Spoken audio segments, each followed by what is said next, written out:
Hello guys, ఇక్కడ కనిపిస్తున్నామని మీరు చూసారా? ఆమెను చూస్తుంటే మీకు చాలా బాధగా అనిపిస్తుందా?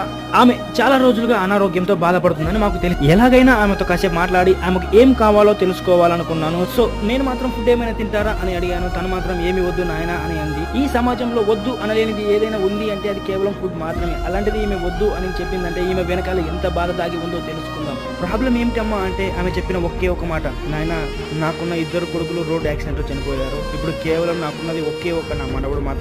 ఆ పెద్ద ఆ మాట అనగానే నాకు ఏం చేయాలో అర్థం కావట్లేదు. సో ఎలాగైనా ఈమె బాధ తీర్చాలని చెప్పేసుకొని, సో మీ మనవడు ఏం చేస్తున్నాడమ్మా అంటే సో చదువుకుంటాడని చెప్పింది. సో వాడి కోసం నేను ఒక చిన్న సహాయం చేస్తున్నాను చెప్పేసుకొని నా దగ్గర ఉన్నటువంటి మనీ ఆమెకి ఇచ్చేసాను. నేను చేసే చిన్న సహాయమే కావచ్చు, కానీ ఆమె ఫేస్ నుంచి వచ్చే ఆనందం నాకు కొన్ని వేల కోట్లతో సమానం. సో ఆమె మాత్రం చాలా సంతోషంగా హ్యాపీగా దీవించేసింది. సో నాకైతే చాలా హ్యాపీగా అనిపించేసింది. మనం చేసే పనిలో న్యాయం ఉంటే చాలు, కాలమే మనకు ముందుకు తీసుకెళ్తుంది అని చెప్పడానికి ఇదే నిదర్శనం. సో గైస్, నా వల్ల నేను హెల్ప్ చేశాను. ఇలాంటి వీడియోస్ మరెన్నో మీ ముందుకు తీసుకురావడానికి please subscribe to my channel.